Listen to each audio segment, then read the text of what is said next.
नमस्कार दोस्तों, स्वागत है आप सभी का आपके अपने YouTube चैनल एग्जाम ट्रैकर में। दोस्तों, हम आज इस वीडियो में पर्यावरण से संबंधित कुल टॉप 100 क्वेश्चन लेकर आए हैं, जो कि आपके आने वाले किसी भी एग्जाम के लिए बहुत ही फायदेमंद साबित होगा। दोस्तों, आप चाहे जिस भी एग्जाम की तैयारी कर रहे हो, चाहे टेट की तैयारी कर रहे हो, सीटेट की तैयारी कर रहे हो, या सुपर टेट की तैयारी कर रहे हो, या अन्य किसी एग्जाम की तैयारी कर रहे हो, दोस्तों आपको एग्जाम में मेरे वीडियो से ही क्वेश्चन देखने को मिलेगा। मैं ऐसा इसलिए कर रहा हूँ दोस्तों, क्योंकि इस वीडियो में वही क्वेश्चन रखे गए हैं जो एग्जाम में सबसे अधिक बार रिपीट होते हैं या सबसे अधिक बार पूछे जाने की संभावना है। इसलिए दोस्तों पूरा वीडियो एक बार आप जरूर देखेंगे। दोस्तों, बिना वीडियो देखे एग्जाम में आपको नहीं बैठना है। तो चलिए दोस्तों, बिना किसी देरी के हम लोग आज का वीडियो स्टार्ट करते हैं। क्वेश्चन नंबर 1 है, वायुमंडल में ऑक्सीजन की मात्रा कितना प्रतिशत है? तो वायुमंडल में ऑक्सीजन की मात्रा लगभग 21% होती है। इस तरह से इस क्वेश्चन का ऑप्शन नंबर सी हो जाएगा। वायुमंडल में लगभग 21% ऑक्सीजन होता है। इसमें देखिए ऑप्शन ए में दे रखा है 0.03%। ये है आपके कार्बन की मात्रा। किसकी? ये बहुत ही इंपॉर्टेंट है एग्जाम की दृष्टि से, खासकर कार्बन की मात्रा पूछा जाता है। अक्सर एग्जाम में पूछा जाता है कि वायुमंडल में कार्बन की मात्रा कितने प्रतिशत है, तो है 0.03%। इसको याद रखिएगा। ऑप्शन बी में दिया है 78%। यह है वायुमंडल में नाइट्रोजन की मात्रा। किसकी? नाइट्रोजन की मात्रा। पूछा जाता है ऐसे भी सवाल कि वायुमंडल में सबसे अधिक कौन सा तत्व पाया जाता है मात्रा में, तो है नाइट्रोजन। इसको आपको याद रखना है। उसके बाद 46% जो दे रखा है, यह है ऑक्सीजन की मात्रा। अगर भूपर्पटी में पूछ दिया जाए कि भूपर्पटी में लगभग ऑक्सीजन की मात्रा कितनी होती है, तो होता है 46%। तो इस क्वेश्चन का ऑप्शन नंबर सी हो जाएगा। 21% वायुमंडल में ऑक्सीजन होती है। ठीक है दोस्तों, आगे बढ़ते हैं। क्वेश्चन नंबर 2 है, पराध्वनिक विमानों की चाल होती है। तो पराध्वनिक जो विमान की चाल होती है वो होती है ध्वनि की चाल से अधिक। इसको याद रखना है आपको। पराध्वनिक जो विमान होते हैं उनकी चाल जो होती है ध्वनि की चाल से अधिक होती है। इस तरह से इस क्वेश्चन का ऑप्शन नंबर ए सही हो जाएगा। नेक्स्ट क्वेश्चन है, क्वेश्चन नंबर 3 में है, हवा में ध्वनि तरंग होती हैं। तो हवा में जो ध्वनि तरंग होती है वो होती है अनुदैर्ध्य। क्या होती है? अनुदैर्ध्य। इस तरह से इसका ऑप्शन नंबर ए सही हो जाएगा, अनुदैर्ध्य। नेक्स्ट क्वेश्चन है, क्वेश्चन नंबर जो 4 है, इसमें पूछा गया है 0 डिग्री सेंटीग्रेड पर हवा में ध्वनि का वेग होता है। तो 0 डिग्री सेंटीग्रेड पर हवा में जो वेग होता है 332 मीटर पर सेकंड होती है। इसको याद रखिएगा आप लोग। 332 मीटर पर सेकंड होता है हवा में ध्वनि का वेग। इस तरह से इसका ऑप्शन नंबर ए सही हो जाएगा। दोस्तों, आप मेरे साथ अगर आपको आंसर पता है तो इसको कमेंट बॉक्स में लिखते चलिएगा, ताकि ये पता चलेगा कि आपका कितना क्वेश्चन सही हो पा रहा है। लास्ट में इसको मिलाइएगा भी जरूर। तो चलिए आगे बढ़ते हैं। क्वेश्चन नंबर 5 है, निम्नलिखित में किसके परिवर्तन से वायु में ध्वनि का वेग परिवर्तित नहीं होता है? तो वायु में जो ध्वनि का वेग होता है किन किन चीज़ों पर डिपेंड करता है? तो ये करता है वायु के ताप पर डिपेंड करता है, वायु की आर्द्रता पर भी डिपेंड करता है, और ध्वनि की गमन की दिशा पर भी वायु डिपेंड करता है, लेकिन दाब पर डिपेंड नहीं करता है। वायुमंडलीय दाब पर जो है वायु का वेग डिपेंड नहीं करता है। इस तरह से इस क्वेश्चन का ऑप्शन नंबर सी हो जाएगा, क्योंकि इसमें पूछा गया था किसके परिवर्तन होने पर वायु के वेग पर प्रभाव नहीं पड़ता है। इस तरह से इसका ऑप्शन नंबर सी सही हो जाएगा। ठीक है, आगे बढ़ते हैं। अगला क्वेश्चन 6 है, इसमें है ध्वनि की गति सबसे ज़्यादा होती है। तो ध्वनि की गति जो सबसे ज़्यादा होती है, देखिए इसमें 4 ऑप्शन दे रखा है, तो होती है आपके आर्द्र हवा में 30 डिग्री सेंटीग्रेड पर। आर्द्र हवा में 30 डिग्री सेंटीग्रेड पर ध्वनि का वेग सबसे अधिक होता है। तो इसको आपको याद रखना है। ऑप्शन डी सही हो जाएगा। आर्द्र हवा में 30 डिग्री सेंटीग्रेड पर ध्वनि का वेग सबसे अधिक होगा। ठीक है, इनके अपेक्षा, तीनों के अपेक्षा। ठीक है, नेक्स्ट क्वेश्चन है, क्वेश्चन नंबर 7 है, वस्त्र उद्योग में अपशिष्ट में होते हैं। वस्त्र उद्योग के अपशिष्ट में होता है, जो वस्त्र उद्योग होता है उसके जो अपशिष्ट निकलते हैं उसमें क्या होता है, ये पूछा गया है। तो होता है उदासीन पीएच। याद रखिएगा, उदासीन पीएच लगभग उसका जो वैल्यू होती है वो 7 के आसपास होती है, या 7 होती है। ठीक है, क्योंकि जानते हैं अगर 7 से अधिक होगा तो क्षारीय होगा किसी भी वैल्यू का मान, और पीएच वैल्यू जब 7 से कम होता है तो अम्लीय होता है। इस तरह से 7 होता है आपका उदासीन पीएच होता है, जो वस्त्र उद्योग से अपशिष्ट निकलते हैं। ठीक है दोस्तों, नेक्स्ट बढ़ते हैं। अगला क्वेश्चन है 8वां क्वेश्चन है, अगर pH 10 है तो अपशिष्ट होगा। याद रखिए, मैं बोला हूं कि अगर pH वैल्यू 7 से अधिक है, 7 से अधिक है तो वह हो जाएगा क्षारीय। ठीक है, 7 से कम है तो अम्लीय कहलाएगा, और 7 के बराबर है यानी 7 है तो वह कहलाएगा उदासीन। इस तरह से इसका ऑप्शन नंबर बी सही हो जाएगा, क्षारीय, क्योंकि अपशिष्ट पदार्थ जो है pH वैल्यू 10 है, इसलिए 7 से अधिक है, इसलिए यह क्षारीय हो जाएगा। नेक्स्ट क्वेश्चन है, क्वेश्चन नंबर 9 है, अपशिष्ट के रूप में सबसे ज्यादा क्रोमियम उत्सर्जित होता है। तो अपशिष्ट के रूप में सबसे ज्यादा जो क्रोमियम उत्सर्जित होता है वो होता है चर्म शोधक उद्योग में। याद रखिए, चर्म शोधन उद्योग में सबसे ज्यादा क्रोमियम उत्सर्जित होता है अपशिष्ट के रूप में। इस तरह से इस क्वेश्चन का ऑप्शन नंबर ए सही हो जाएगा।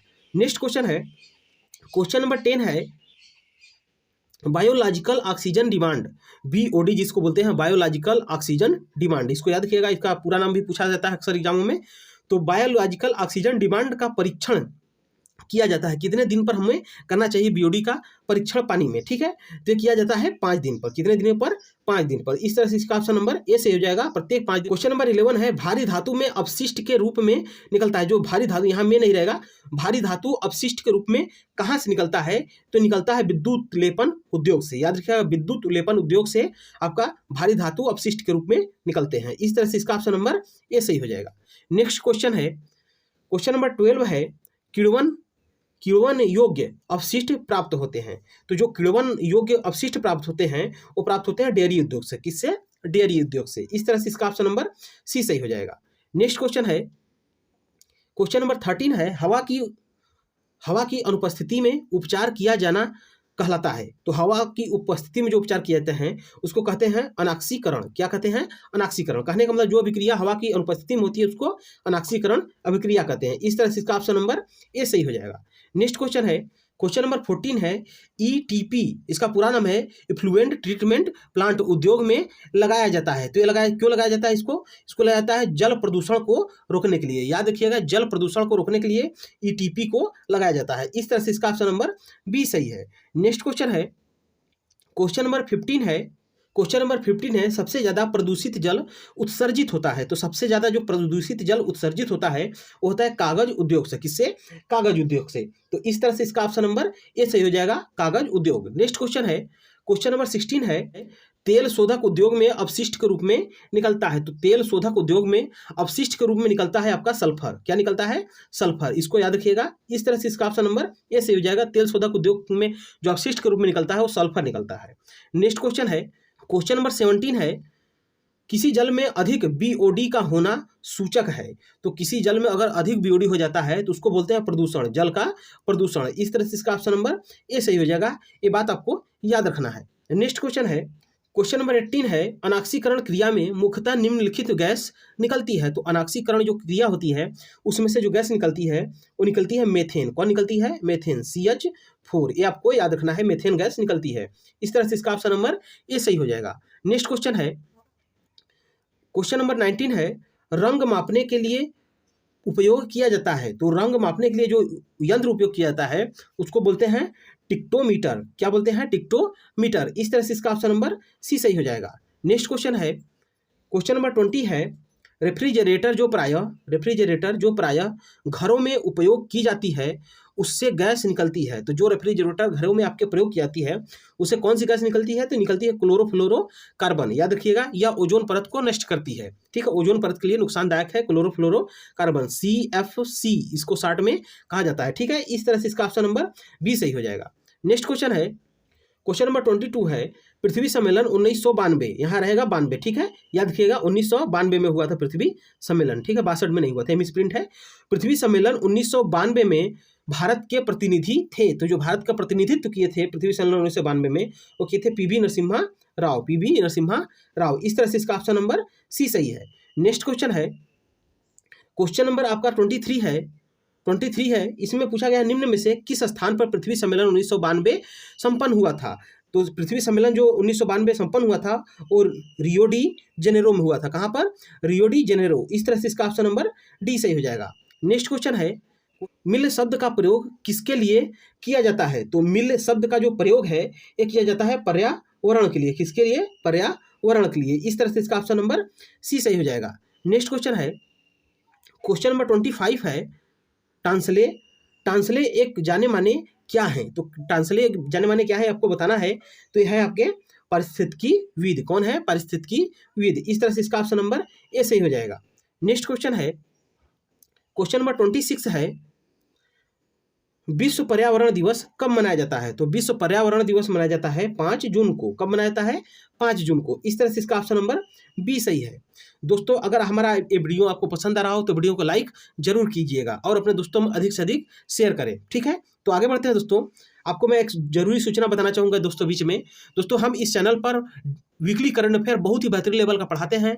अगर आप वीकली करंट अफेयर पढ़ना चाहते हैं, सप्ताह में 1 दिन पढ़ना चाहते हैं करंट अफेयर, तो बहुत ही बेहतरीन लेवल का आपको वीकली करंट अफेयर इसमें हम लोग पढ़ाते हैं, जिसको आप हमारे चैनल पर विजिट करके देख सकते हैं। दोस्तों आपके रिवीजन के लिए वह वीडियो बहुत ही फायदेमंद होता है। तो चलिए दोस्तों आगे हम लोग बढ़ते हैं। क्वेश्चन नंबर 27 है, पर्यावरण अध्ययन के लिए विषय वस्तु में सम्मिलित नहीं है। तो पर्यावरण अध्ययन के लिए विषय वस्तु में जो सम्मिलित नहीं है वो कौन सम्मिलित नहीं है? तो मृदा संरक्षण सम्मिलित है, जल संरक्षण सम्मिलित है, वन संरक्षण भी सम्मिलित है, लेकिन राजनीतिक संरक्षण पर्यावरण अध्ययन में नहीं सम्मिलित है। इस तरह से इसका ऑप्शन नंबर ए सही हो जाएगा। नेक्स्ट क्वेश्चन है, क्वेश्चन नंबर 28 है, जून 1972 में विश्व पर्यावरण सम्मेलन का आयोजन कहाँ किया गया था? तो 1972 में विश्व पर्यावरण सम्मेलन जो हुआ था उसका आयोजन हुआ था स्टॉकहोम स्वीडन में पड़ता है, ठीक है। इस तरह से इसका ऑप्शन नंबर सी से हो जाएगा, स्टॉकहोम। नेक्स्ट क्वेश्चन है, पर्यावरण संरक्षण से संबंधित नहीं है। तो पर्यावरण संरक्षण से जो संबंधित नहीं है वो है रेड क्रॉस। ये सभी WWF, ग्रीन पीस और UNEP ये तीनों पर्यावरण से संबंधित आपके ऑर्गेनाइजेशंस हैं, लेकिन रेड क्रॉस पर्यावरण से संबंधित नहीं है। इसका ऑप्शन नंबर डी सही हो जाएगा। नेक्स्ट क्वेश्चन है, क्वेश्चन नंबर 30 है, पर्यावरण का तत्व है। तो पर्यावरण का तत्व जो है वायु है, मृदा भी है, जल भी है, अतः उपरोक्त सभी है। इस तरह से इसका ऑप्शन नंबर डी सही हो जाएगा। पर्यावरण के तत्व ये तीनों हैं, ठीक है। इस तरह से इसका ऑप्शन नंबर डी सही है। नेक्स्ट क्वेश्चन है, क्वेश्चन नंबर 31 है, हम चारों ओर जिन दशाओं से घिरे हुए हैं वह कहलाता है। तो हम जिन दिशाओं से चारों तरफ से घिरे हुए हैं वह कहलाता है आपका पर्यावरण। क्या कहलाता है? पर्यावरण। इस तरह से इसका ऑप्शन नंबर डी सही हो जाएगा। नेक्स्ट क्वेश्चन है, क्वेश्चन नंबर 32 है, पर्यावरण अध्ययन की प्रकृति कैसी है? तो पर्यावरण अध्ययन की जो प्रकृति है वो है आपका एक अनुशासनिक, ठीक है, एक अनुशासनिक। इस तरह से इसका ऑप्शन नंबर ए सही हो जाएगा। नेक्स्ट क्वेश्चन है, क्वेश्चन नंबर 33 है, पर्यावरण के जैविक कारक कौन से हैं? तो पर्यावरण के जो जैविक कारक हैं वो है आपका वनस्पति। कौन सा है? वनस्पति। ये अजैविक कारण है, जैसे मृदा, वायु और प्रवाहित जल, ये अजैविक कारक है, और जैविक कारक है आपका वनस्पति, ठीक है। सभी जीव जंतु भी जैविक कारक में आते हैं। इस तरह से इसका ऑप्शन नंबर बी सही हो जाएगा। नेक्स्ट क्वेश्चन है, क्वेश्चन नंबर 34 है, श्वसन जड़ें पाई जाती हैं। तो श्वसन जड़ें जो होती हैं जलोद्भिद में पाई जाती है। कहाँ पर? जलोद्भिद में। इस तरह से इसका ऑप्शन नंबर ए सही हो जाएगा। नेक्स्ट क्वेश्चन है, क्वेश्चन नंबर 35 है, स्टॉकहोम में आयोजित प्रथम पृथ्वी सम्मेलन में कितने देशों के राष्ट्राध्यक्ष सम्मिलित हुए थे? तो ये हुए थे टोटल 119 देशों के राष्ट्राध्यक्ष। कितने देशों के? 119 देशों के राष्ट्राध्यक्ष। याद रखिएगा, पृथ्वी सम्मेलन जो विश्व पर्यावरण सम्मेलन हुआ था 1972 में। कब हुआ था? 1972 में स्टॉकहोम में। स्टॉकहोम कहाँ पड़ता है? स्वीडन में। इस तरह से आपको याद रखना है। नेक्स्ट क्वेश्चन है, क्वेश्चन नंबर 36 है, राजस्थान में पर्यावरण संरक्षण में संलग्न संस्था कौन सी है? तो राजस्थान में जो पर्यावरण संरक्षण के लिए संलग्न संस्था है उसको बोलते हैं तरुण भारत संघ। क्या नाम है उसका? तरुण भारत संघ। इस तरह से इसका ऑप्शन नंबर बी सही हो जाएगा। नेक्स्ट क्वेश्चन है, क्वेश्चन नंबर 37 है, पर्यावरण संरक्षण हेतु चलाए जा रहे चिपको आंदोलन का संबंध किस राज्य से है? तो चिपको आंदोलन का संबंध जो है उत्तराखंड राज्य से है। कहाँ से है? उत्तराखंड राज्य से। इस तरह से इसका ऑप्शन नंबर डी सही हो जाएगा, उत्तराखंड। नेक्स्ट क्वेश्चन है, क्वेश्चन नंबर 38 है, पर्यावरण पर अधिकार है। तो पर्यावरण पर किसका अधिकार है? मानव का है, वनस्पति का है, जंतुओं का है, समस्त जीवों का है, ठीक है। इस तरह से इसका ऑप्शन नंबर डी सही हो जाएगा, समस्त जीवों का। इस तरह से मानव को यह नहीं समझना चाहिए कि पर्यावरण पर केवल मेरा अधिकार है, समस्त जीवों का अधिकार है। इसका ऑप्शन नंबर डी सही हो जाएगा। नेक्स्ट क्वेश्चन है, क्वेश्चन नंबर 39 है, समुद्र में प्रदूषण का प्रमुख कारण है।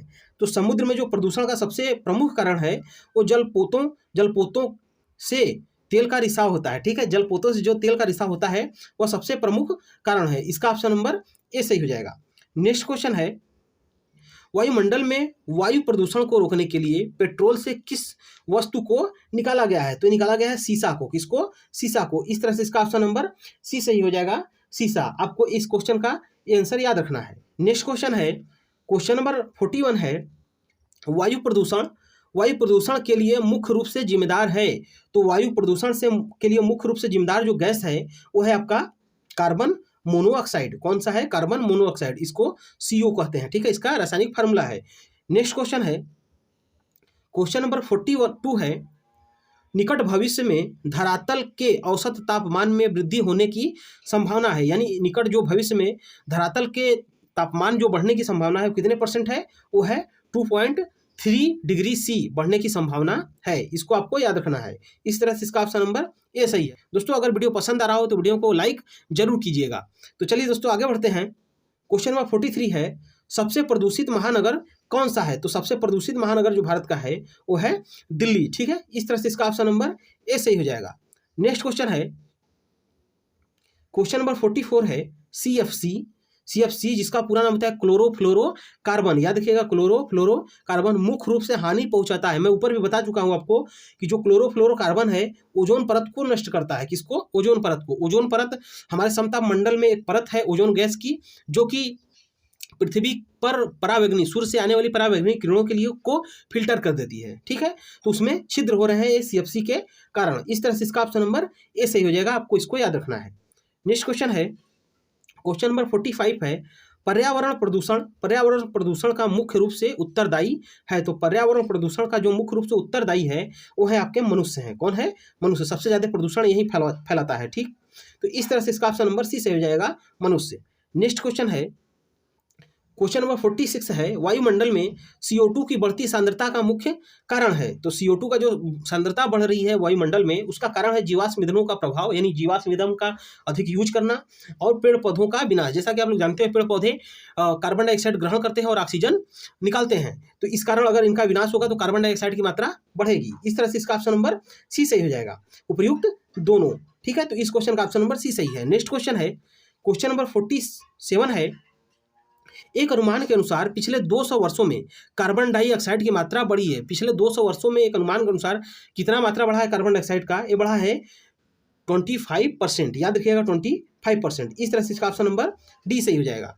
नेक्स्ट क्वेश्चन है, क्वेश्चन नंबर 48 है, सौर ऊर्जा प्रदूषित करता है। तो सौर ऊर्जा किसको प्रदूषित करता है? तो पर्यावरण को प्रदूषित नहीं करता है आपका सौर ऊर्जा। इस तरह से इसका ऑप्शन नंबर डी सही है, नवीकरणीय ऊर्जा का स्रोत है। इसको आपको याद रखना है।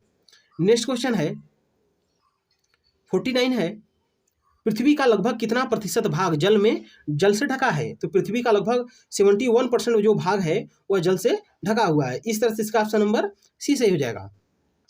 नेक्स्ट क्वेश्चन है, क्वेश्चन नंबर 50 है, अम्लीय वर्षा का pH मान होता है। तो अम्लीय वर्षा का जो pH मान होता है वो 7 से कम होता है। मैं जैसा कि ऊपर भी बता चुका हूँ आपको कि अगर किसी भी पदार्थ का मान pH वैल्यू 7 है तो वो उदासीन कहलाएगा, 7 से अधिक है तो क्षारीय, और 7 से कम है तो अम्लीय कहलाएगा। तो अम्लीय वर्षा का pH वैल्यू कितना होता है? 7 से कम होता है। इस तरह से इसका ऑप्शन नंबर सी सही हो जाएगा। नेक्स्ट क्वेश्चन है, क्वेश्चन नंबर 51 है, वायुमंडल में नाइट्रोजन आयतन की दृष्टि से कितना है? तो वायुमंडल में जो नाइट्रोजन का मात्रा है मैं बताया ऊपर की लगभग 78% है वायुमंडल में आपका ऑक्सीजन, ऊपर भी बताया हूँ। तो इस तरह से इसका ऑप्शन नंबर आपका सी सही हो जाएगा, 78.084%। इस तरह से इसका ऑप्शन नंबर सी सही है। नेक्स्ट क्वेश्चन है, क्वेश्चन नंबर 52 है, वायुमंडल में कार्बन डाइऑक्साइड की प्रतिशत मात्रा पाई जाती है। तो वायुमंडल में जो कार्बन डाइऑक्साइड की प्रतिशत मात्रा है वो है 0.0321%। याद रखिएगा, ये परसेंटेज में रहेगा। ठीक है, 0.0321%। मैं ऊपर भी बताया हूँ पहले ही क्वेश्चन में। इस तरह से इसका ऑप्शन नंबर सी सही हो जाएगा। नेक्स्ट क्वेश्चन है, क्वेश्चन नंबर 53 है, भोपाल गैस त्रासदी कब हुआ था? तो भोपाल गैस त्रासदी जो हुआ था 3 दिसंबर 1984 को हुआ था। ठीक है, याद रखिएगा, इसमें से मेथिल आइसोसाइनाइट गैस निकल गया था जिसके कारण 10,000 से अधिक लोग मारे गए थे भोपाल में। तो इसका ऑप्शन नंबर ए सही हो जाएगा, 3 दिसंबर 1984। नेक्स्ट क्वेश्चन है, क्वेश्चन नंबर 54 है, हाई वॉल्यूम सैंपलर द्वारा मापा जाता है। तो हाई वॉल्यूम जो सैंपलर होते हैं उससे मापा जाता है प्राकृतिक वायु। क्या मापा जाता है? प्राकृतिक वायु। इस तरह से इसका ऑप्शन नंबर ए सही हो जाएगा। नेक्स्ट क्वेश्चन है, क्वेश्चन नंबर 55 है, माइक्रोग्राम प्रति घन मीटर किसका मात्रक है? तो यह है वायु प्रदूषण का। किसका? वायु प्रदूषण मापने का यह मात्रक है। इस तरह से इसका ऑप्शन नंबर ए सही हो जाएगा, वायु प्रदूषण मापने का। नेक्स्ट क्वेश्चन जो है, अगला क्वेश्चन है, अम्लीय वर्षा से किस ऐतिहासिक महल को क्षति हो रही है? तो अम्लीय वर्षा से किस ऐतिहासिक महल को क्षति हो रही है? तो हो रहा है ताजमहल को। किसको? ताजमहल को। इस तरह से इसका ऑप्शन नंबर सी सही हो जाएगा, ताजमहल का रंग पीला होता जा रहा है अम्लीय वर्षा के कारण। इस तरह से इसका सी ऑप्शन हो जाएगा। नेक्स्ट क्वेश्चन है, क्वेश्चन नंबर 57 है, ग्रीन हाउस गैस प्रभाव से क्या होता है? तो ग्रीन हाउस गैस का जो प्रभाव है, इससे पृथ्वी का तापमान बढ़ रहा है, पृथ्वी का तापमान बढ़ रहा है। इस तरह से इसका ऑप्शन नंबर बी सही हो जाएगा, तापमान में वृद्धि। नेक्स्ट क्वेश्चन है, क्वेश्चन नंबर 58 है, वायुमंडल का सुरक्षा परत कौन कहलाता है? तो वायुमंडल का जो सुरक्षा परत है वो कहलाता है ओजोन परत। मैं पहले भी बता चुका हूँ, ओजोन परत सूर्य से आने वाली पराबैंगनी किरणों को फिल्टर कर देता है, ठीक है। तो यह सुरक्षा परत के नाम से भी जाना जाता है इसको। इस तरह से इसका ऑप्शन नंबर सी सही है। इसमें एक क्वेश्चन और इंपॉर्टेंट हो जाता है कि ओजोन परत संरक्षण दिवस कब मनाया जाता है? तो 16 सितंबर को, याद रखिएगा 16 सितंबर को जो है ओजोन परत संरक्षण दिवस मनाया जाता है। वेरी वेरी इंपॉर्टेंट है, ठीक है। तो इस तरह से इसका ऑप्शन नंबर सी सही हो जाएगा, ओजोन परत सुरक्षा परत का कार्य करता है। नेक्स्ट क्वेश्चन है, क्वेश्चन नंबर 59 है, द्वितीयक प्रदूषक कहलाते हैं। तो द्वितीयक प्रदूषक जो होता है वो कहलाता है PAN। द्वितीयक प्रदूषक याद रखिएगा, ये डायरेक्ट प्रदूषक नहीं होते हैं, तो प्रथम प्रदूषक से ही इनका निर्माण होता है, ठीक है। तो PAN जो पैन है यह द्वितीयक प्रदूषक होता है। तो इसका पूरा नाम होता है पराक्सी एसिटिल नाइट्रेट। याद रखिएगा, पराक्सी एसिटिल नाइट्रेट, आपको इसके बारे में इतना याद रखना है, ठीक है दोस्तों। नेक्स्ट क्वेश्चन है, क्वेश्चन नंबर 60 है, रसोई घर में मुख्यतः वायु प्रदूषक होता है। तो वायु प्रदूषक जो होता है वो रसोई घर में होता है कार्बन मोनोऑक्साइड। कौन सा होता है? Carbon monoxide. इस तरह से इसका ऑप्शन नंबर ए सही हो जाएगा, कार्बन मोनोऑक्साइड। क्वेश्चन नंबर 61 है, एक मुख्य वायु प्रदूषक सीसा का स्रोत क्या है? तो जो मुख्य प्रदूषक है सीसा, इसका स्रोत जो है वो है आपका पेट्रोल वाहन। क्या होते हैं? पेट्रोल वाहन। इस तरह से इसका ऑप्शन नंबर ए सही हो जाएगा, पेट्रोल वाहन। नेक्स्ट क्वेश्चन है, क्वेश्चन नंबर 62 है, CFC का मुख्य स्रोत क्या है? CFC जैसा कि क्लोरोफ्लोरोकार्बन में ऊपर भी एक क्वेश्चन आया था, ठीक है। उसका सबसे मुख्य स्रोत है वो है फ्रीज। क्या है? फ्रीज या रेफ्रिजरेटर इसको कहते हैं। इस तरह से इसका ऑप्शन नंबर सी सही हो जाएगा। नेक्स्ट क्वेश्चन है, क्वेश्चन नंबर 63 है, 17 सदस्यों की संख्या से किस मंडल का गठन होता है? तो 17 सदस्यों की संख्या से जो मंडल का गठन होता है राज्य प्रदूषण निवारण मंडल का, ठीक है। राज्य प्रदूषण निवारण मंडल का जो गठन हुआ था 17 सदस्यों की संख्या से हुआ था। इस तरह से इसका ऑप्शन नंबर सी सही है। नेक्स्ट क्वेश्चन है, वन संरक्षण अधिनियम कब लागू किया गया था? तो वन संरक्षण अधिनियम लागू किया गया था सन 1980 में, 1980 में। इस तरह से इसका ऑप्शन नंबर ए सही हो जाएगा। नेक्स्ट क्वेश्चन है, क्वेश्चन नंबर 65 है, 1972 में पर्यावरण कार्यक्रम के अंतर्गत एक विशाल सम्मेलन का आयोजन किस देश में किया गया था? तो ये किया गया था स्वीडन में, जैसा कि मैं बताया था।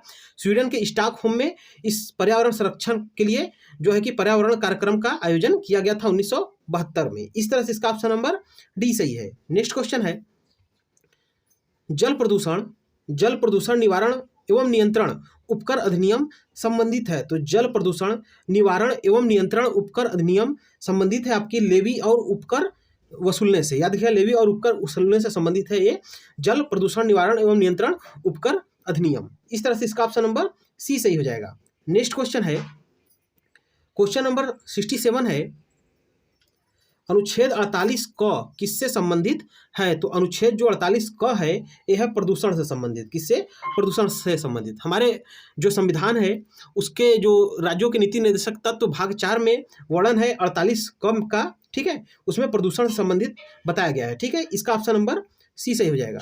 नेक्स्ट क्वेश्चन है, क्वेश्चन नंबर 68 है, भूमि, नदी, तालाब, समुद्र एवं वायु को प्रदूषण से मुक्त रखने के लिए किस अधिनियम में कहा गया है? तो ये कहा गया था पर्यावरण संरक्षण अधिनियम 1986 में कहा गया है। इसका ऑप्शन नंबर बी सही हो जाएगा। नेक्स्ट क्वेश्चन है, क्वेश्चन नंबर 69 है, वायु प्रदूषण रोकने के लिए सर्वप्रथम कौन सा एक्ट बनाया गया? तो वायु प्रदूषण को रोकने के लिए जो पहला एक्ट बना था वो बंगाल स्मोक न्यूसेंस अधिनियम बना था, ठीक है। इस तरह से इसका ऑप्शन नंबर डी सही हो जाएगा।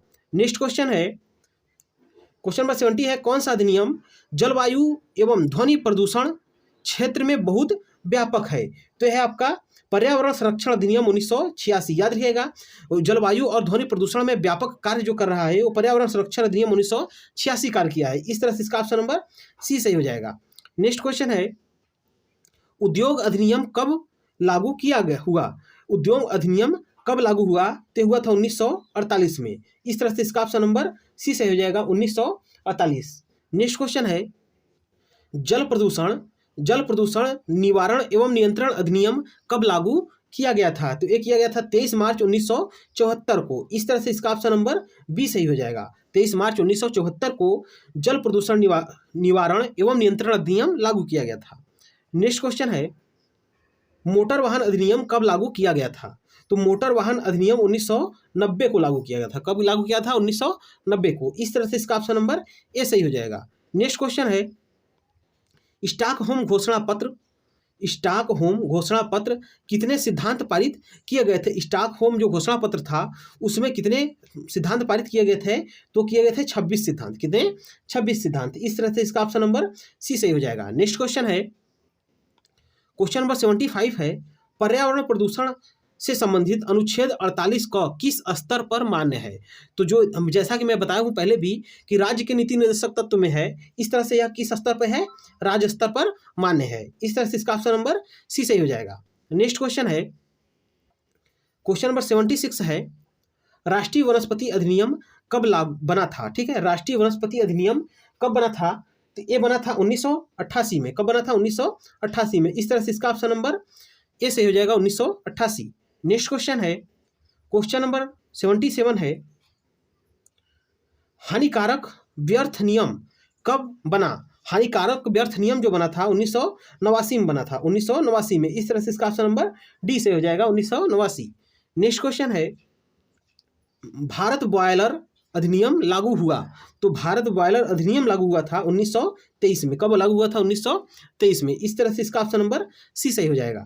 नेक्स्ट क्वेश्चन है, निम्नलिखित में ग्रीन हाउस गैस नहीं है। तो निम्नलिखित में कौन ग्रीन हाउस गैस नहीं है? तो ऑक्सीजन आपका ग्रीन हाउस गैस नहीं है। बाकी सल्फर डाइऑक्साइड, कार्बन डाइऑक्साइड और नाइट्रोजन डाइऑक्साइड, ये तीनों जो है ग्रीन हाउस गैसें हैं, लेकिन ऑक्सीजन ग्रीन हाउस गैस नहीं है। इस तरह से इसका ऑप्शन नंबर डी सही हो जाएगा।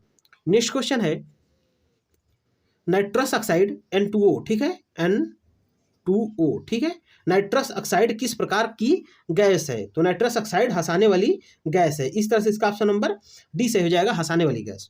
नेक्स्ट क्वेश्चन है, क्वेश्चन नंबर 81 है, कार्बन डाइऑक्साइड के लिए प्रमुख जिम्मेदार हैं। तो कार्बन डाइऑक्साइड के लिए जो सबसे प्रमुख जिम्मेदार है, हालांकि ये क्वेश्चन रिपीट हो चुका है, ठीक है, यह है मनुष्य। याद रखिएगा, कार्बन डाइऑक्साइड सबसे ज्यादा मनुष्य के कारण ही उत्पन्न होता है। इस तरह से इसका ऑप्शन नंबर सी सही हो जाएगा। नेक्स्ट क्वेश्चन है, क्वेश्चन नंबर 82 है, ग्लोबल वार्मिंग का प्रभाव होगा। तो ग्लोबल वार्मिंग का जो प्रभाव होता है वो होता है मौसम पर भी होता है, तापमान पर भी होता है, तो ध्रुवों के बर्फ, यहाँ बर्फ रहेगा, बर्फ पर भी होता है। इस तरह से इसका ऑप्शन नंबर डी सही हो जाएगा, उपरोक्त सभी पर होता है। इस तरह से इस क्वेश्चन का ऑप्शन नंबर डी सही है। नेक्स्ट क्वेश्चन है, निम्नलिखित में कौन नहीं पाया जाता है? तो कौन जो नहीं पाया जाता है? तो नहीं पाया जाता है CFC 501, बाकी CFC 11, CFC 12 और CFC 114 ये सभी उपस्थित हैं। ये बस ऐसे ही नाम दे दिया गया है। नेक्स्ट क्वेश्चन है, क्वेश्चन नंबर 84 है, भूमंडलीय तापन क्या है? तो भूमंडलीय तापन का तात्पर्य होता है तापमान वृद्धि से। क्या होता है? तापमान वृद्धि से। इस तरह से इसका ऑप्शन नंबर बी सही हो जाएगा। नेक्स्ट क्वेश्चन है, क्वेश्चन नंबर 85 है, ओजोन परत के हास रहेगा, ठीक है, ओजोन परत के हास के लिए प्रमुख रूप से जिम्मेदार है। तो ओजोन परत के लिए मैं बताया हूं कि हानि कौन पहुंचा रहा है? CFC, chlorofluorocarbon. और ये कहां से जनरेट होता है? तो ये रेफ्रिजरेटर से उत्पन्न होता है। इस तरह से इसका ऑप्शन नंबर डी सही हो जाएगा। नेक्स्ट क्वेश्चन है, क्वेश्चन नंबर 86 है, क्लोरोफ्लोरोकार्बन जो ग्लोबल वार्मिंग का प्रमुख कारण है, प्रयोग में लाया जाता है। तो ग्लोबल वार्मिंग के लिए क्लोरोफ्लोरो जो कार्बन है ये कहाँ जनरेट होता है? तो उत्पन्न होता है रेफ्रिजरेटर से। तो इस तरह से इसका ऑप्शन नंबर बी सही है, इसका उपयोग किया जाता है रेफ्रिजरेटर में। इसका ऑप्शन नंबर बी सही है। नेक्स्ट क्वेश्चन है, CFC 11, CFC क्लोरोफ्लोरोकार्बन 11 कहाँ प्रयोग होता है? तो ये होता है आपका एरोसोल में। इस तरह से इसका ऑप्शन नंबर सी सही हो जाएगा। नेक्स्ट क्वेश्चन है, तापीय विद्युत संयंत्र में मुख्यतया क्या अवशिष्ट निकलता है? तो जो थर्मल पावर प्लांट होते हैं यहाँ से फ्लाई ऐश निकलता है, यानी राख निकलते हैं, ठीक है, यह प्रदूषण का कार्य करता है।